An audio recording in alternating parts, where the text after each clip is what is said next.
And thank you. The Biden administration coming to an end in less than a week. Earlier this evening, President Joe Biden spoke directly to the nation one more time, delivering his farewell address from the Oval Office. A Gallup poll released this afternoon shows Biden ending December with a 39% approval rating, the same as President Donald Trump during his first term. I want to bring in WMTV's Washington correspondent Rhyan Henson, who joins us live from D.C. tonight. Ryan, is that speech we heard going to make Biden remembered more favorably in the eyes of the Americans? Well, short term, no.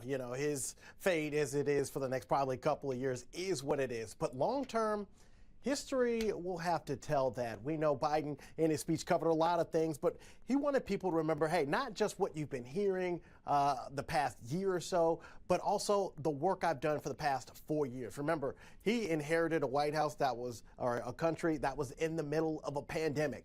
He helped pull us out of that.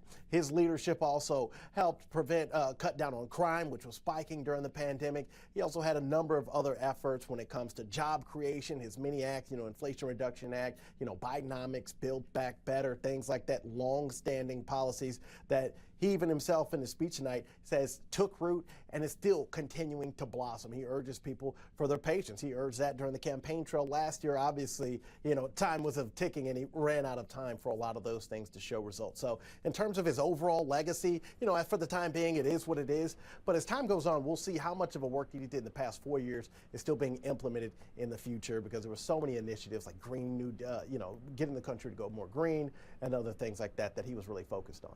And most people clinging to the latter half of his speech as he, yes, defends his legacy, but also warning of the potential oligarchy he says is taking shape in America. Walk us through that.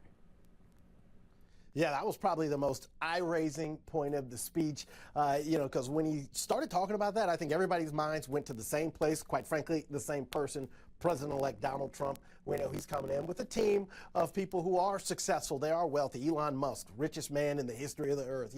Vivek Ramaswamy, he's also has plenty of coins in his pocket as well. J.D. Vance and other people of sorts. He did push a lot of concern about that consolidation of power at the top amongst the elites. And he also pushed a lot of concern at the same time about truth and facts. And I think he even used a quote, he doesn't want the truth to be smothered by lies. He expressed concerns about social media, now Facebook, or Meta as it's called now, getting rid of fact checking and things like that. Joe Biden obviously came up with an America, that was, traditional in a lot of senses, especially compared to nowadays. And he wants people to remember that integrity and character matter. They matter right now, and they matter in the long term.